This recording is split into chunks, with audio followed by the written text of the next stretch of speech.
인센티브 얼마 받았는지 여쭤봐도 될까요? 저랑 같이 일하실 때 소시오패스 얘기 많이 들으셨잖아요. 쿠폰은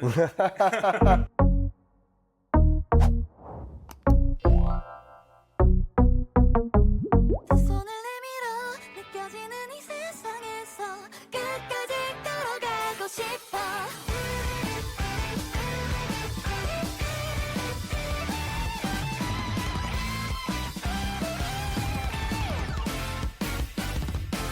가까운 것들을 잊고 산다는 걸. 힘이 들 때 가끔 없지 농담을 하는 걸. 또다시 찾아와. 안녕하세요. 게임 캔버스 구본일입니다. 오늘은 에피드 게임즈에 왔어요. 트리컬 PD님, 이현승님, 네, 자기소개 한번 부탁드리겠습니다. 네, 안녕하세요. 네, 에피드 게임즈에서 트리컬 리바이브 프로젝트의 PD를 맡고 있는 이현승이라고 합니다. 반갑습니다. Q&A를 많이 준비했는데요. 이 질문지는 서브컬처를 좋아하는 게임 기획 지망생 분들과 이제 저의 질문을 취합해서 준비를 했습니다. 그럼 업계 연차 및 자기소개도 한번 부탁드리겠습니다. 전업 기획자로 일한 거는 한 5년 정도 됐었고, 그 뒤로 이제 30대 초반부터 PD를 하기 시작해서 지금 한 13년, 14년 정도 이제 개발 PD를 하고 있고요. 일반적인 PD 분들이 어떻게 일하시는지 뭐 잘은 모르겠지만 현업을 하는 비중이 되게 높은 형태로 일을 하고 있어요. 그러니까 관리도 하면서 현업도 많이 하는 형태로 계속 게임 개발을 하고 있습니다. 현업도 많이 하시고 그런 이유가 특별히 있을까요? 보통 기획팀장만 되더라도 현업을 많이 놓게 되는데 현업을 한다라고 해서 뭐 테이블 작업까지 실제로 하고 있지는 않고요. 근데 이제 뭔가를 결정을 갖다가 잘 하려면 사실은 실무에서 멀어지면 멀어질수록 결정에 있어서 좀 합리적이지 않은 혹은 좋지 않은 선택을 할 가능성이 높아지기 때문에 기획 출신 PD지만 뭐 원화 쪽이라든지 뭐 UI 쪽이라든지 UX 아니면 프로그램 쪽을 제외하고는 거의 대부분의 일에 좀 관여도가 되게 높은 편이라 근데 그렇게 하는 게 또 이제 방금 얘기했던 결정에 대한 이슈도 있지만 게임 개발이 좋아서 계속 게임 개발을 하고 있는 사람이기 때문에 그래서 제가 재밌어서 하고 있는 것도 있습니다. 요즘 성공은 엄청 체감 많이 되시죠? 저도 1주년 영상 전부 다 보고 왔는데 물 맞아보니 어떠신가요? 일단 생각했던 것보다 물이 따뜻해서 뭐 아. 촬영하는데 많이 힘들진 않았고 네, 그리고 이제 되게 많이 날아갔는데 네. 제일 많이 날아가셨더라고요. 네, 그게 중간에 이제 단어가 바뀌어가지고 그리고 자꾸 날아가다 보니까 정신이 없어가지고 대답하다 보니까 이제 대답에 집중하다 보면 또 이제 단어가 또 나도 모르게 이제 입에서 나오고 하다 보니까 좀 많이 날아갔던 것 같습니다. 게임 캔버스 채널에는 모르시는 분들도 계실 테니까 트리컬 소개 한번 해주시죠. 네, 트리컬 리바이브라는 게임은 이제 뒤에 리바이브가 붙어 있는데 원래 이제 트리컬이라는 게임으로 2021년 9월 27일에 이제 오픈했던 서브컬처 계열 게임인데 게임이 이제 서비스 초반에 좀 이슈가 많았어서 그 프로젝트를 이제 종료를 하고 새로 리메이크를 해서 사실상 거의 새로 만들었는데 그렇게 해서 이제 작년 9월 27일에 다시 이제 오픈해서 현재 이제 1주년 하고 이제 한 일주일, 2주일 된 것 같은데 그렇게 이제 서비스 중인 게임입니다. 서브컬처 수집형 RPG라고 네. 생각하시면 될 것 같아요. 여태 걸어왔던 길이 제가 알기로는 MMORPG나 MMORPG 중간에 우리 수집형 RPG도 같이 만들긴 했었는데 서브컬처랑 거리가 멀었었잖아요. 유튜버들이 얘기하는 그런 성공 비결 말고 PD로서 생각했을 때 그런 성공 비결이 있다면 어떤 걸까요? 처음에 트리컬이 망했을 때 저는 사실 트리컬이라는 존재를 몰랐는데 처음에 이제 컨택이 왔을 때 트리컬이라는 프로젝트라 이제 알아보고 조사를 조금 해봤더니 이제 팬덤이 이미 좀 많이 꽤 형성이 돼 있는 프로젝트더라고요. 그래서 이제 좀 사전 마케팅이 되게 잘 돼 있네라는 장점이 일단 있었고 근데 그것도 사실은 게임 자체가 되게 잘 만들어지고 뭔가 사람들한테 전달력이나 몰입감을 주지 못하면 혹은 재미를 주지 못하면 이제 게임은 되게 쉽게 망하는데 방금 얘기했던 사전 마케팅이 잘 돼서 이 프로젝트나 이 그림 자체를 인지하고 있는 팬덤이 있었다라는 게 큰 이유 중에 하나라고 생각을 하고 그리고 그림 자체를 놓고 봤을 때 되게 포텐이 높은 그림이라고 생각을 했어요. 그러니까 첫눈에 남녀노소 누가 봐도 아 이거는 되게 없다라고 느낄 수밖에 없는 호불호가 좀 적은 그림체라고 생각을 했었어서, 그래서 그거 두 가지가 있는 베이스가 있다면 나머지는 그냥 제가 잘하는 거 잘하면 게임이 실패하진 않겠다라고 생각하고 처음에 트리컬 리바이브 프로젝트를 시작했던 것 같아요. 저는 기획자 출신이고 이 분도 기획자 출신인데 그림을 보는 눈이 남다르더라고요. 예전에 같이 일할 때부터도 뭔가 원화에 대한 평가가 원화가들 만큼 되는 것 같은데 그런 비결은 어디 있을까요? 일단 제대로 서브컬처 프로젝트를 한 건 처음이긴 한데, 두 번째이구나. 네, 사실 이전에 이제 진행 중인 프로젝트를 하다가 중간에 나온 적인데 그 프로젝트도 서브컬처 프로젝트였는데, 일단은 되게 어렸을 때부터 저는 애니메이션 덕후라서 그림을 너무 많이 봤어요. 그림을 정말 많이 봤고, 그리고 이제 컨텐츠적으로도 뭐 애니 말고도 이제 웹툰이나 만화 같은 것들도 엄청 많이 봐가지고 그냥 그림을 많이 봐서 보는 눈이 생겼다? 네. 라는 게 제일 좀 정확한 표현일 것 같아요. 보통 그렇게 하면 원화가들이나 이제 아트 쪽에서 이제 PD님이 컨펌을 하면 저항은 별로 없나요? 많이 싸웠죠. 많이 싸웠는데, 근데 제가 일할 때 특정 부분에 있어서는 이렇게까지 자유도를 준다고? 라고 생각할 정도로 많이 주는 편이고, 또 특정 부분에 있어서는 이렇게까지 자유도를 안 준다고 싶을 정도로 되게 안 주는 편인데, 디렉터라는 PD라는 직책 자체가 그림만 보는 게 아니잖아요. 기획이 있고 그래픽이 있고 프로그램이 있고, 그리고 실제로 이제 게임 플레이가 요 세 파트가 어우러져가지고 게임 플레이가 만들어지는데, 이 모든 걸 조화롭고 말이 되게 만드는 게 PD가 하는 일이라고 생각을 하거든요. 그래서 그러다 보니까 그래픽 작업자 성향이나 혹은 본인이 생각하는 그래픽이 이런 게 좋다라는 그게 항상 프로젝트 트리컬이라는 게임에서 최선의 선택은 아닐 수 있다라고 생각을 해요. 그래서 저는 개인 취향이나 이런 게 사실은 되게 크지 않은 사람이라, 게임을 개발할 때는 평소엔 있지만 게임 개발할 때는 저는 되게 약간 원경에서 바라보려고 노력을 하거든요. 근데 그러다 보니까 이제 몰입해서 하는 애들보다 좀 더 훈수두기가 편한 입장이라고 생각을 해요. 그래서 요거는 요 방향성보다는 좀 이쪽으로 하는 게 나을 것 같다라는 얘기를 처음엔 설득을 하다가, 이제 좀 반발이 좀 심하면 그때는 그냥 강단 있게 그냥 내 말대로 해, 내가 책임질게, 이렇게 좀 진행해서 지금까지 왔던 것 같고, 트리컬 같은 경우에도 어떤 이슈가 있었냐면, 리바이브 프로젝트 초반에 액션 쪽이나 이런 쪽 그래픽 스타일이 좀 약간 귀여운 쪽보다는 진짜 약간 액션 게임처럼 멋있게 조금 나오는 경향이 좀 있었어요. 그래서 그걸 제가 다 들어 엎었는데, 그때 그래픽 팀이랑 제일 많이 싸웠던 것 같아요. 저는 무조건 이 트리컬 그림체는 귀여운 게 제일 중요한 프로젝트이기 때문에, 내가 귀여운 걸 좋아해서 그런 게 아니고 이 프로젝트에 그게 제일 중요하기 때문에, 그래서 저기 사원도 귀엽지 않으면 죽어라라고 적혀 있는 게, 제가 항상 입에 달고 사는 게, 이 프로젝트의 최선을 계속 생각해야지 개인 취향만 생각하거나 내가 좋다는 걸 자꾸 강요하고 이러면 프로젝트가 가야 할 방향성이랑 그게 일체화가 잘 안 되거든요. 그래서 그걸 맞출 때마다 좀 분쟁이 많이 있었지만 결국 제 말이 거의 다 맞았기 때문에 지금은 이제 이전보다는 훨씬 덜 싸우고 진행을 하고 있습니다. 그럼 말씀 중에 아까 타이밍을 좀 놓쳤는데 어떻게 트리컬 PD가 되셨는지 그 과정도 좀 궁금하거든요. 이게 되게 특이한데, 트리컬 프로젝트가 망한 다음에 사실은 저는 이제 제 회사를 차려서 창업을 해서 10명 정도 규모의 회사를 차려서 운영을 하고 있었는데, 중간에 컨택이 왔는데, 연락을 준 사람이 여기 대표랑 좀 오래 안 사람이 있는데, 그 중간에 연락한 사람한테 제가 이전에 약간 죄가 좀 있어서, 그래서 이제 처음에는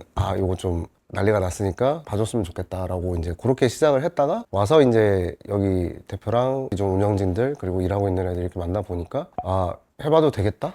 일단은 일할 때 제일 중요하게 생각하는 게, 저는 같이 일하는 사람들끼리 싸우더라도 솔직한 게 되게 중요하다라고 생각을 하거든요. 게임 회사 대표인데 이렇게 맑다라고 해야 되나? 나쁜 표현이 아니고 앞뒤가 비슷한 사람을 거의 처음 본 것 같아요. 보통은 이제 운영 사이드로 넘어가거나 이러면 되게 여러 가지를 고려하고 막 이러다 보니까 방금 얘기했던 스타일의 사람들이 되게 드문데, 서브컬처 찐 덕후인데다가 앞뒤가 똑같은 사람이라는 게 되게 느껴져서, 그래서 이제 약간 믿고 갔던 것 같아요, 서로. 저도 이제 그런 스타일이니까 그게 좀 시너지가 많이 나지 않았나. PD님 예전에 썼던 포트폴리오를 제가 기억하는데 뒷담화를 하지 않는다가 되게 있었잖아요.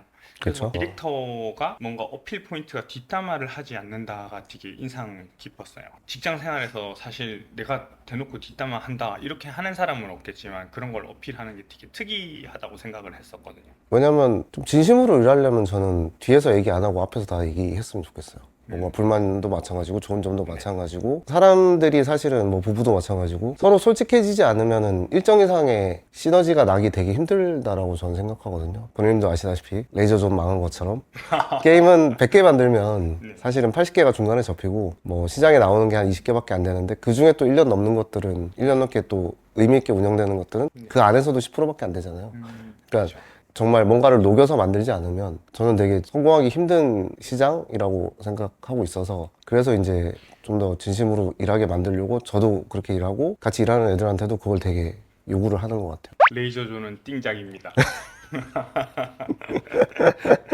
자, 그럼 PD 생활을 하면서 아니면 여기 트리컬 PD 생활을 하시면서 뭐가 제일 힘들었는지 말씀해 주실까요? 일단 제일 힘들었던 거는 제가 PD 하면서 제일 큰 장점이라고 생각하는 게 사실은 사람들한테 동기부여하거나 아니면 좋은 사람들을 알아보고 이렇게 뽑는 능력이라고 생각을 하거든요. 근데 트리컬 프로젝트가 이제 망하자마자 이제 리뉴얼을 했어야 되는 상황이다 보니까 게다가 회사가 처음에는 위치가 저기 복정동 쪽이었어요. 근데 게임 회사들은 대부분 이제 테헤란로 강남 쪽이나 아니면 판교, 구디단 쪽에 많잖아요. 네. 그래서 주로 이제 게임 회사들이 있는 곳에 아니고 되게 외딴 데 있다 보니까 이런 지형적 이슈 그리고 프로젝트가 망했다 이런 것들 때문에 이제 사람들을 뽑기가 되게 힘들었어요. 이때까지 좀 웬만하면 이제 좀 면접 제의를 거절받은 적이 그렇게 많지는 않은데 만약에 한 10번 정도 면접 제의를 거절당했다고 치면 이때까지 10번 당했다고 치면 7번을 여기서 당했어요. 제가 PD를 13년을 했는데 그래서 사람 뽑는 게 정말 많이 힘들었던 것 같아요. 그게 제일 힘들었어요.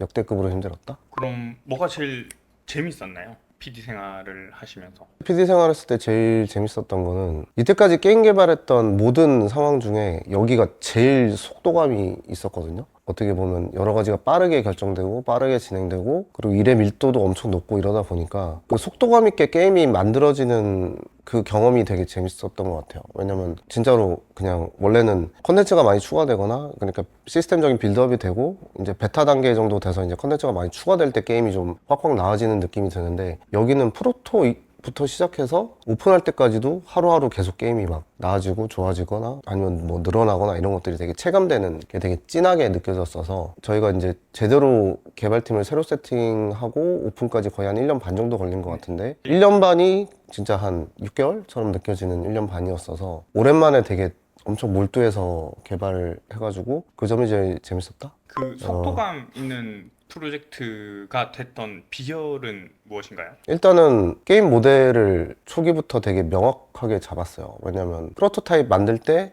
이런 게임 만들 거야 라는 구성을 했어요. 전투도 마찬가지고 다 이런 게임으로 만들 거야 라는 구성을 했는데 80, 90%는 거의 그대로 만들어졌거든요. 만들면서 이제 자꾸 방언 틀면서 뭐 이렇게도 해보고 저렇게도 해보는 걸 거의 안 했어요. 그냥 이렇게 만들 거야 라고 선언을 하고 그냥 거기까지 그냥 불도저처럼 밀어붙였는데 저랑 프로젝트 할 때는 왜 방향성을 바꾸셨나요?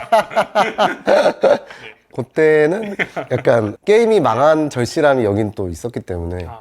게임 개발하다 보면 이럴 때가 있잖아요. 뭔가 만들다 보니까 이거 재밌을 것 같은데 하면 좀 더 넣어보고 막 그런 과정들을 좀 더 기존에는 했다면 여기서는 그거를 좀 최대한 참았다라고 해야 되나? 그게 정말 중요한 것 같아요. 프로젝트 아이덴티티를 쭉 유지하는 프로젝트가 거의 없잖아요. 저도 한 그쵸. 10개 프로젝트를 하다가 그 방향성이 처음부터 유지됐던 거는 거의 없었던 것 같아요. 되게 드문 케이스인 것 같습니다. 여기는 제일 귀여워야 된다라는 목표가 딱 프로젝트 시작하고 제가 PD 맡으면서 그냥 찍어놓은 목표가 딱 그거였기 때문에 그거 외에 나머지는 다 2번, 3번이라고 생각하고 개발했던 것 같아요. 여러분들 이게 정말 특수 케이스입니다. 저희는 같이 개발하던 게임 중에 장르가 바뀐 적도 있었어요.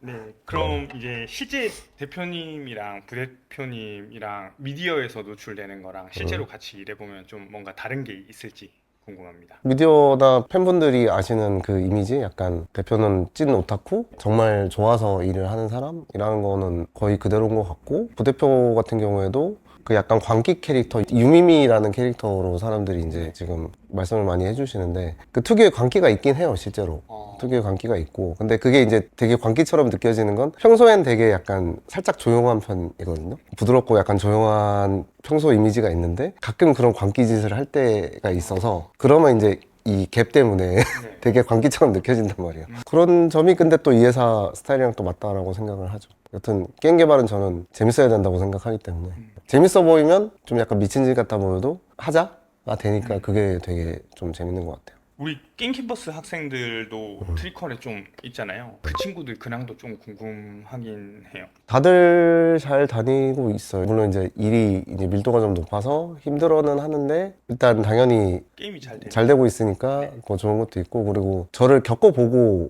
온 거기 때문에 그래서 뭐 그런 점은 크게 오해 없이 다니고 있지 않나라는 생각은 하는데 모르겠네요. 한번 진하게 물어본 적은 없어서. 아, 제가 개인적으로 네. 한번 물어보겠습니다. 최근 인센티브 얼마 받았는지 여쭤봐도 될까요?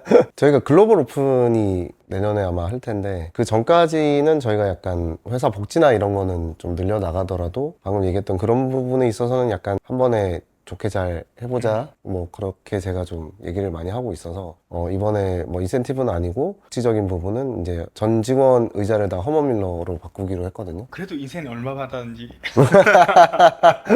PD를 꿈꾸는 사람들은 어떻게 경력을 쌓는 것이 좋을까요? PD가 하면 할수록 되게 어렵다고 생각을 하는데, 그러니까 그냥 하는 건 당연히 그냥 하면 되는데 이게 잘하기가 정말 어렵다라고 생각을 많이 하는데, 약간 공부가 끝이 없는 직책이긴 해서, 그리고 이제 사람을 관리하는 것도 있잖아요. 물론 게임 모델을 잡고 이제 어떤 게임을 만든다라는 부분도 있는데, 사실은 게임 회사 PD들은 대부분 인사관리 쪽도 같이 보통은 하기 때문에 그런 점에 있어서 PD를 잘 하려면 저는 두 개 다 모자라면 안 되는 것 같아요. 그러니까 게임 개발적인 실력?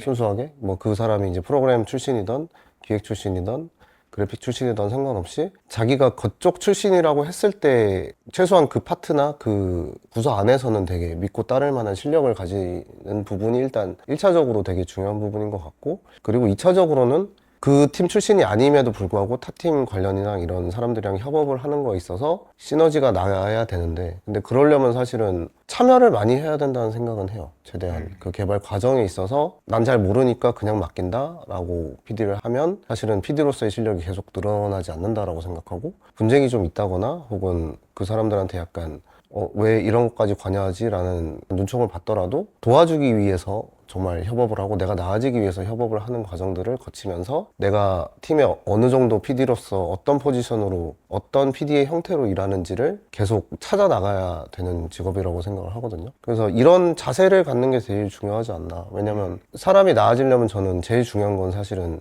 특정 능력보다는 내가 항상 모자라다는 생각을 하는 게 중요하다고 생각을 하거든요. 1차적으로는 본인이 이제 실무하는 사람으로서의 되게 에이스 같은 실력을 쌓는 거 1번, 그 다음에 그게 된 다음에 방금 얘기했던 자세로 관리자가 되고 난 다음에 전방위적으로 다 공부와 경험을 많이 해보는 이런 것들이 되게 중요한 것 같아요. 그리고 PD에 어울리는 타입이 있냐라고 물어보시면 저는 있다라고 좀 생각하는 편이긴 해요. 예를 들어서 정말 그림 그리는 게 즐거워서 그림만 그리고 싶은 사람을 또 관리자나 아니면 AD나 아니면 PD로 앉혀놨을 때 그 팀이 잘 돌아갈 확률이 되게 낮거든요. 그래서 본인의 의지가 어느 정도 있어야 된다. 맞아요. 내가 왜 PD를 해야 되는지에 대한 일종의 사명감 같은 게 좀 필요하지 않나. 그 사명감이 어떤 계열이건 내가 정말 즐거워서, 내가 게임 만드는 거 즐거워하고 나만큼 즐거워하는 사람 없고 게임 개발 전체적으로 잘 알고 내 게임 모델 제시도 할 수 있고 이게 왜 재밌는지 설명도 할 수 있으니까 내가 이끄는 게 제일 효율적일 것 같아. 저는 그래서 PD가 됐거든요. 네. 누군가가 저보다 더 방금 얘기했던 일을 잘하면 저는 기획만 했어도 되게 계속 했을 것 같아요. 이게 실제로 하는 것도 되게 지금도 좋아하기도 하고, 그러니까 왜 해야 되는지를 본인이 알고 하는 게 되게 중요하지 않을까.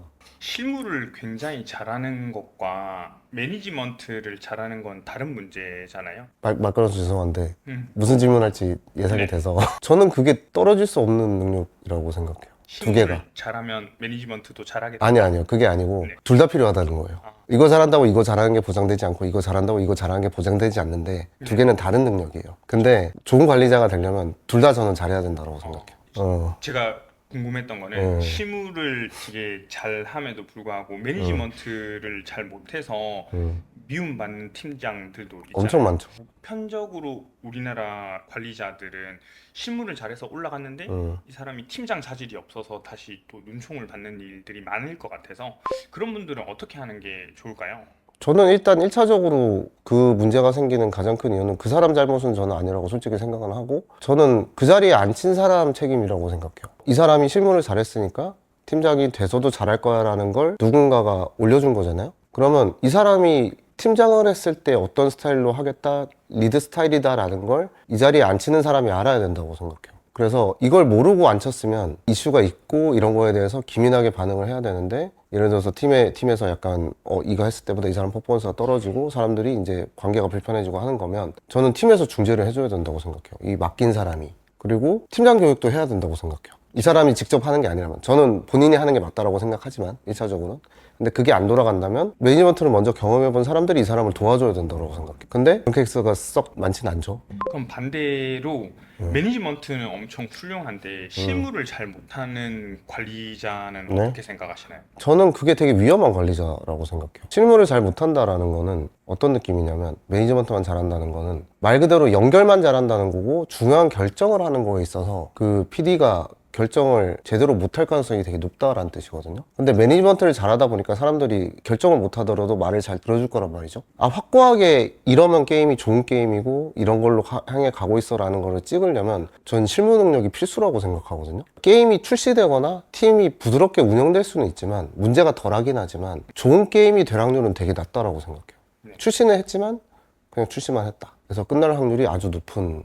PD님께서 정의 내리는 좋은 PD와 나쁜 PD는 어떤 걸까요? 일단 이건 제가 되게 주관적으로 말할 수밖에 없는데, 제일 좋은 PD의 1 조건은 같이 일하는 사람들이 즐겁게 일할 수 있게 만들어주는 게 일단 좋은 PD라고 생각해요. 네. 그러니까 즐겁다라는 게 그냥 하하호호 하면서 그냥 즐거운 게 아니고 일에 집중하면서 즐겁게 만들어주면 그게 저는 제일 일단은 좋은 PD라고 생각을 해요. 그렇게 되면 이제 일하는 사람들이 즐겁게 몰두를 하고 있으니까 사실은 퍼포먼스가 좋을 수밖에 없잖아요. 게임 개발은 저는 진짜 사람이 전부다라고 생각을 하거든요. 아무리 뭐 게임 모델을 잘 잡고 뭐 좋은 사람을 뽑고 하는 것도 중요하지만, 그런 것보다 무조건 제일 1번은 그런 좋은 사람들을 데려왔으면 그 사람들이 즐겁게 몰두하고 팀 분위기를 좋게 만들어서 우리 할 수 있다라는 분위기를 만들고, 요거를 할 수 있는 PD가 일단 좋은 PD가 아닌가. 그리고 역으로는 그거를 잘 못하면 저는 좋은 PD는 아니다라고 생각합니다. 워크홀릭이 아니라 워크하이라고 부르더라고요. 네. 마라톤 하면서 되게 즐거워지는 순간처럼 그 일을 할 때 엄청 행복하게 즐겁게 일을 하는 그 워크하이를 말씀하시는 것 같아서, 그렇게 동기부여를 할 수 있는 비결이 뭐가 있을까요? 전 그냥 제가 열심히 좀 하거든요. 네. 그래서 저희 팀 리드들이 사실 일을 제일 많이 하는데, 그러니까 저는 관리만 하는 중간 관리자나 리드를 두지 않는 성향이에요. 네. 저도 실무 일을 많이 하고 있기 때문에 실제로 관리하는 사람들도 실무도 계속 중요한 일들을 해가면서 실제로 리드를 하는 거죠. 보스가 아니고 이제 리더가 되는 건데, 이제 그걸 계속 하다 보면 사실은 저 잘하는 사람이 계속 끌고 가니까 중간에 약간 힘들거나 뭐 이렇게 하더라도 주니어들이나 이런 분들도 저 사람 하는 거 보면서 힘을 받아서 열심히 하게 되고, 이런 약간 선순환을 만드는 게 좀 중요하다. 그게 만들어지면 이제 방금 얘기했던 분위기가 될 수 있고, 그게 안 되면 이제 힘들겠죠. PD 하시면서 꼭 지켰던 철학 중에서 지금도 유효하고 지금 생각해도 내가 잘했다, 이 판단이 맞았다 생각되는 게 있을까요? 밀도가 퀄리티를 만든다라는 것도 제 지론 중에 하나인데, 그거는 틀린 판단은 아니다라고 생각을 해요. 그러니까 그냥 뭐 무식하게 갈아넣는다라기보다는 팀원 모두가 되게 몰입해서 같이 만드는 분위기에서 몰두를 하면 좀 특별한 게 나올 수 있다, 뭐라도. 그래서 그거를 하고 차라리 쉴 때 그냥 푹 쉬자, 그 판단은 틀리지 않았던 것 같아요. 물론 그러면 이제 번아웃 오기도 좀 쉽긴 한데, 이게 되게 웃긴 얘기인데, 내가 하는 일의 의미를 느꼈을 때 사실 사람은 되게 즐거움도 같이 느끼잖아요. 힘들기도 하지만. 그러면 사실은 힘든 거에 대해서 덜 느낄 수 있거든요. 그래서 그거를 어떻게 만들 수 있지라는 고민을 계속 하는데, 저는 게임 만드는 사람이면 내 자식 같은 게임이 좋아지고 있고 재밌어지고 있고 이뻐지고 있고 깔끔해지고 있고 이러면 이제 그런 거 보면서 마음의 평온, 즐거움 이런 것들을 많이 얻는다고 생각을 하거든요. 역으로 만드는 게 별로고 재미가 없고 문제가 많고 이러면 이제 일을 괴롭게 해야 되는 거고, 어떻게든 좀 좋게 만들려는 노력을 계속 하면서 몰두할 수 있게 만들어주는 쪽으로 계속 매니지먼트하는 고민을 하는데, 이제 그 판단은 저는 틀리지 않았던 것 같아요. 또 지론 중에 하나가 프로토 만들었는데 재미없으면 접어라도 있는데, 그것도 저는 되게 중요한 요소라고 생각해요. 프로토타입이라는 것 자체가 게임에 어떻게 보면 되게 중요한 골격 같은 제일 핵심 부분인데, 사실은 프로토 만들었는데 재미가 없는데 뭐를 더 얻는다고 재밌어지지 않거든요, 대부분의 게임들은. 그런 점에 있어서 아예 차라리 장르를 바꾸건 프로토를 새로 만드는 게 저는 무조건 더 낫다라고 생각을 하는데, 그런 점들도 좀 틀리지 않은 지론이지 않았나라고 생각은 하고 있습니다. 학원 얘기를 조금 해볼까요? 학원에서 1대1 학생도 맡으시고 음. 단기 취업반도 맡으시는데 이 친구들 중에서 잘 되는 학생들의 공통점 소개해 주실 게 있을까요? 일단 잘 되는 학생들 공통점은 제가 봤을 땐 좀 욕심 많은 친구들이 잘 됐던 것 같아요. 나 잘 될 거야, 나 잘할 거야 라는 이런 게 되게 좀 진한 사람들은 그려놓는 목표나 이런 이상향이 좀 높기 때문에 그거를 만족을 하려면 사실 본인이 노력을 안 할 수가 없거든요. 그걸 어떻게든 이상을 따라잡아야 되니까 욕심이 많고 실제로 행동하는 사람들은 다 별로 잘 안 된 케이스는 거의 없는 것 같아요.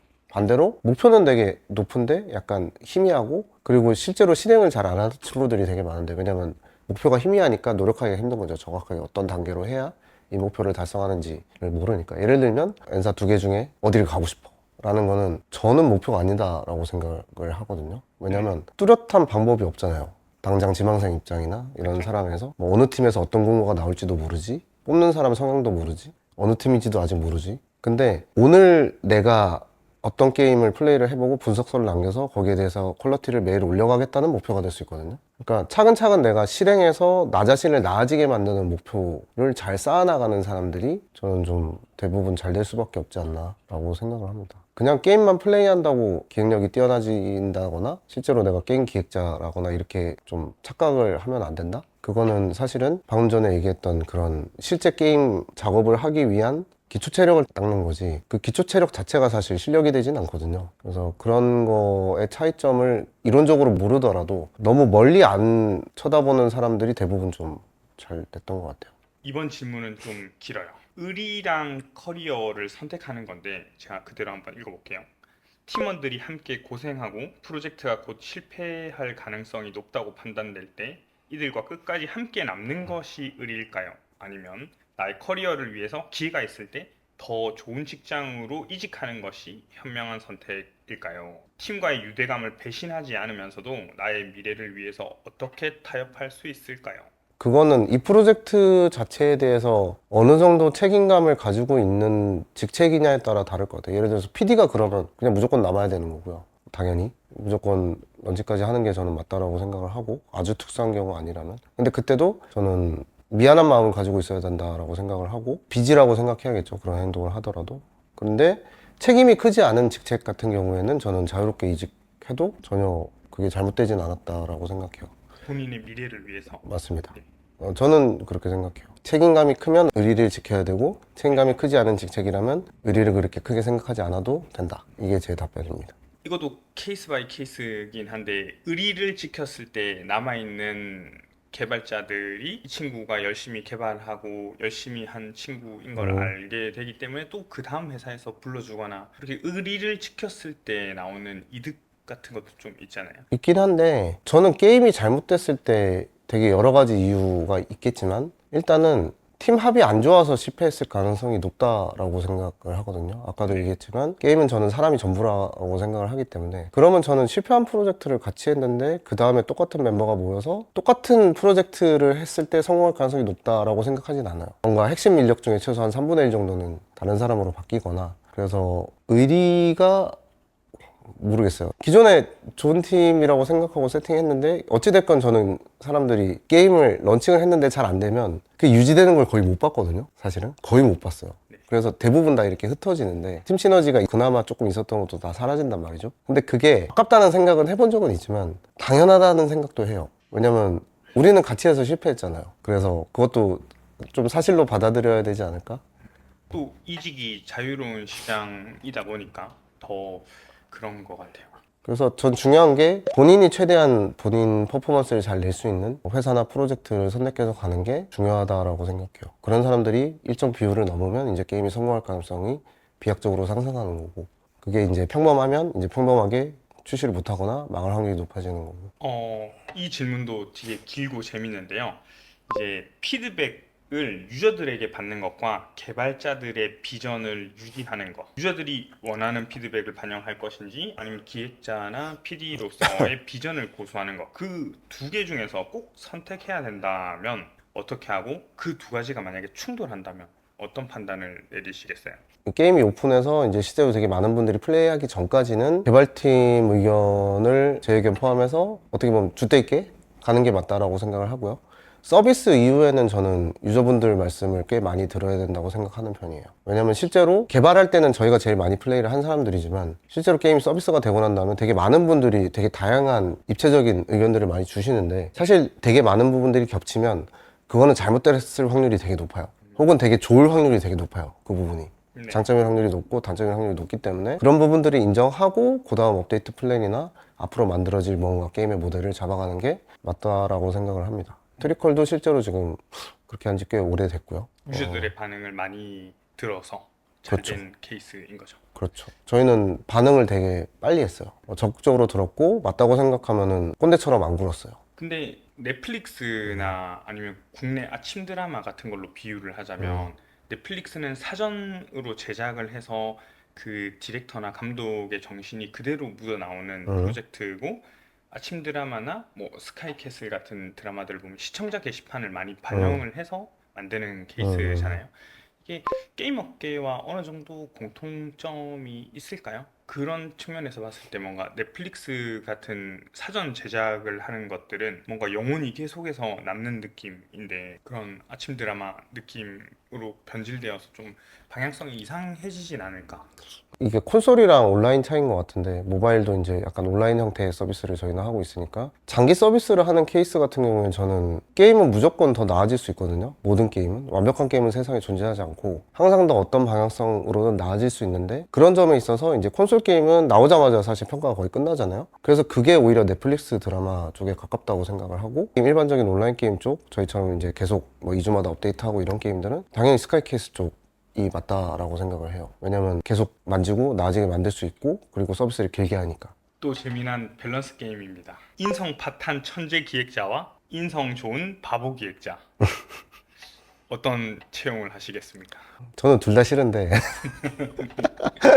저는 밸런스 둘 다- 게임은 예. 무조건 하나를 선택해야 저는 둘 다 싫은데 꼭 밸런스 게임이라고 치면 그래도 전자를 뽑을 것 같긴 해요. 다양성적인 면에 있어서 팀 운영적인 혹은 게임에 대한 의견, 특이한 의견 같은 거를 들을 수 있는 기회가 늘어나는 거라고 생각하고 그리고 저는 팀 관리적인 거나 이런 거에 있어서는 되게 강단 있게 운영을 하는 스타일이기 때문에 누가 들어와도 그렇게 운영하는 스타일이라서 전자로 할 것 같아요. 인성 파탄 기획자.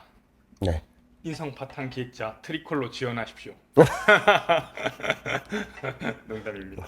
근데 대표나 퍼블리셔 수장이라든지 PD님보다 더 높은 직급에 있는 사람이 소시오패스거나 인성 파탄자라면 어떻게 하시나요? 그러면 같이 일을 안 해야죠, 기본적으로. 아까 그 개발 지론 이런 거 얘기했던 것처럼 게임 개발은 즐거워야 되는데 그렇게 일하면 이제 즐거울 확률이 되게 낮잖아요. 그러면 당연히 같이 일을 안 해야죠. 저는 그렇다고 생각합니다. 저랑 같이 일하실 때 소시오패스 얘기 많이 들으셨잖아요.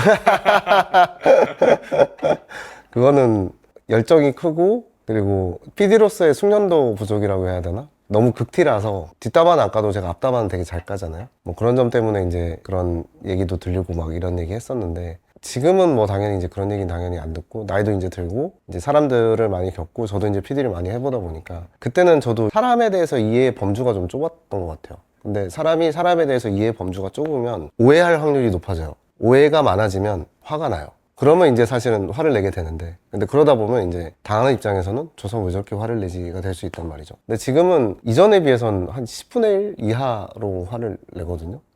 그래서 왜냐면 아 그냥 그랬구나 그래 네가 그럴 수 있지라는 게 되게 많이 늘어서 물론 그렇다고 이제 냅두거나 이러진 않는데 이전보다 많이 좀 부드러워진 편이다.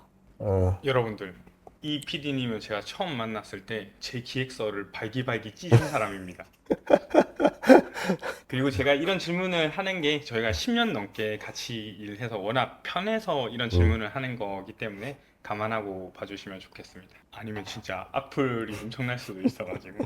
자, 그럼 이제 재미난 밸런스 게임 또 하겠습니다. 트리컬 대표님이랑 제가 물에 빠지면 누구부터 구할 겁니까? 제가 수영을 되게 잘하거든요.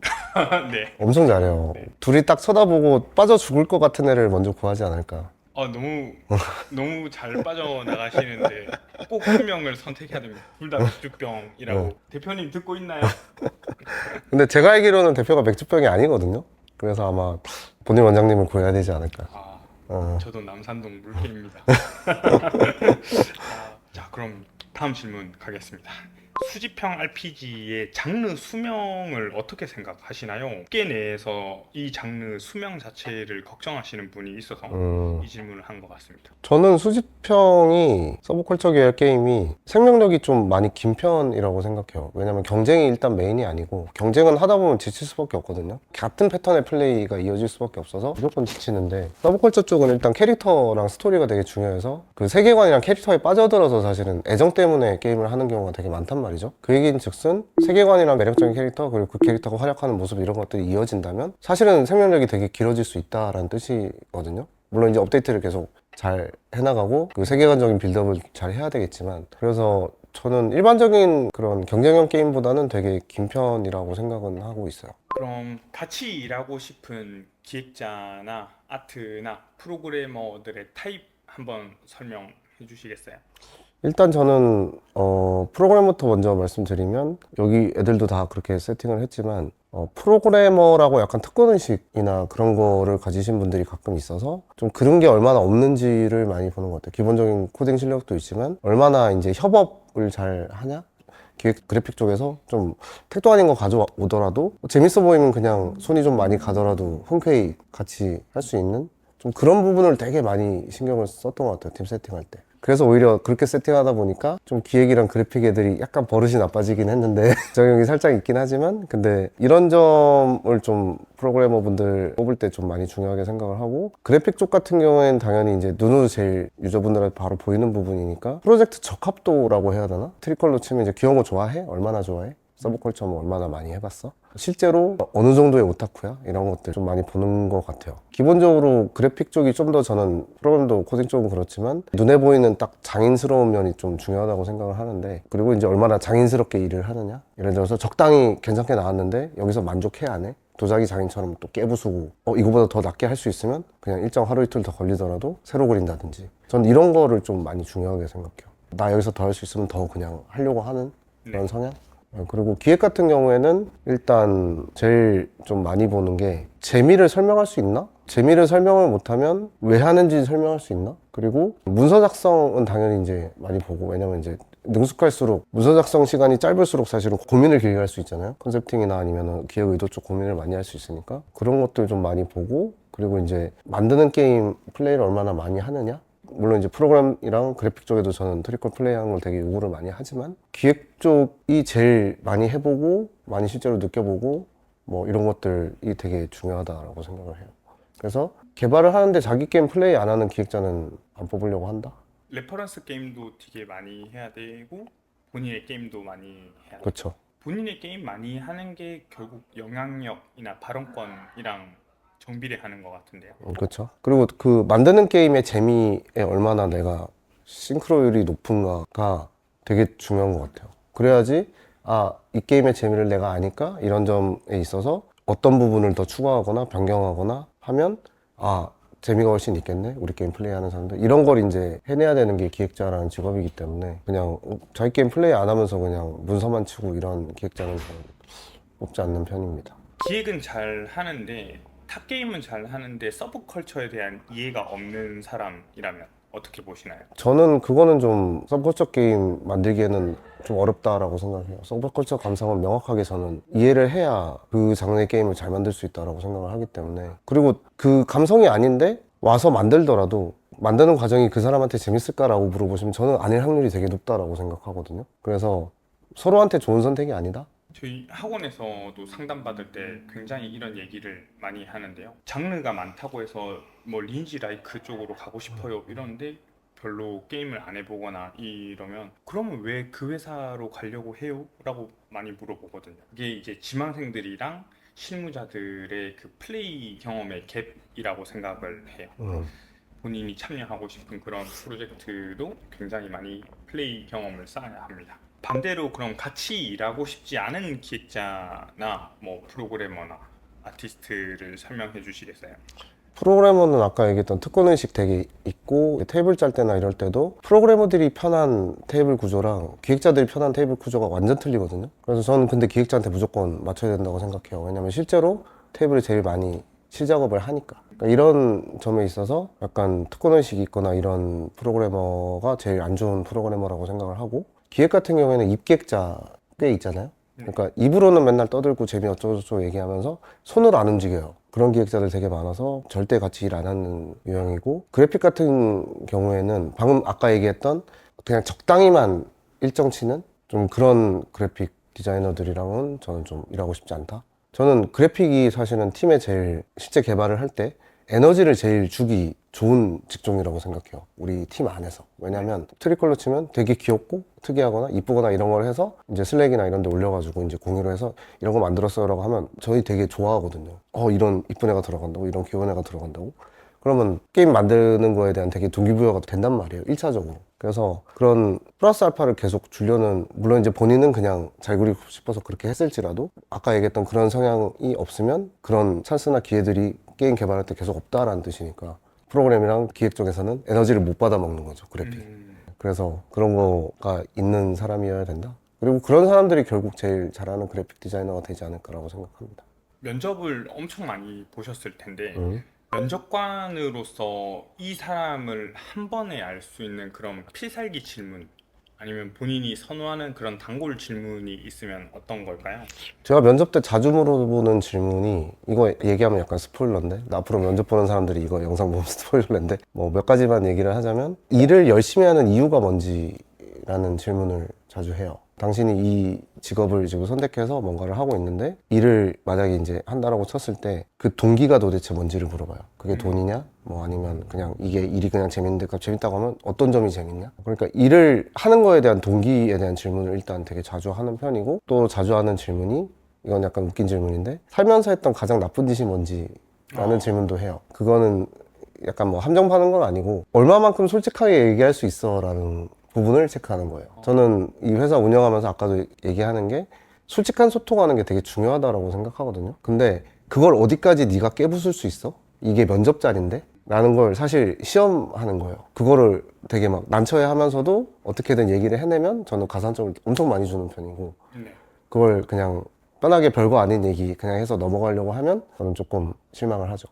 그럼 트리컬 회의하면서 가장 기억에 남는, 뭐 이미 게임에 들어갔더라도 이 아이디어 회의가 정말 재밌었다, 기억 남는 회의가 있을까요? 크게 회의한 거는 딱 두 가지 정도 생각이 나는데, 하나는 재밌었다기보다는 약간 그 경험이 신기한 경험이었어서, 트리컬 전투 시스템을 짰을 때 회의를 아주 극초반에 했는데 1시간에서 1시간 반 정도 회의를 했었는데, 화이트보드에 적어가면서 이제 어떤 게임을 지금 이제 전투를 이렇게 만들면 될 것 같아 라는 걸 이제 여러 가지 설정들이랑 시스템을 나열을 해가면서 이런 방향성으로 하자라는 회의를 했었는데, 지금 만들어진 게 딱 그때 짰던 거거든요. 근데 이게 저희가 사전 논의를 한다거나 사전에 고민을 하고 그 회의를 한 게 아니에요. 그 회의를 그냥 했어요. 어떻게 만들지라는 회의를 했는데 그때 나온 거대로 지금 만들어졌거든요. 그래서 그게 일단은 임팩트가 좀 있어서 기억이 남고, 또 하나의 회의는 스킬 쪽 개편했을 때, 처음 CBT 끝나고 1차 CBT 끝나고 파이널 CBT 이전에 스킬 쪽 전체 개편을 했을 때 이제 어떤 귀여운 스킬들로 다 바꿀 수 있을까, 이런 논의를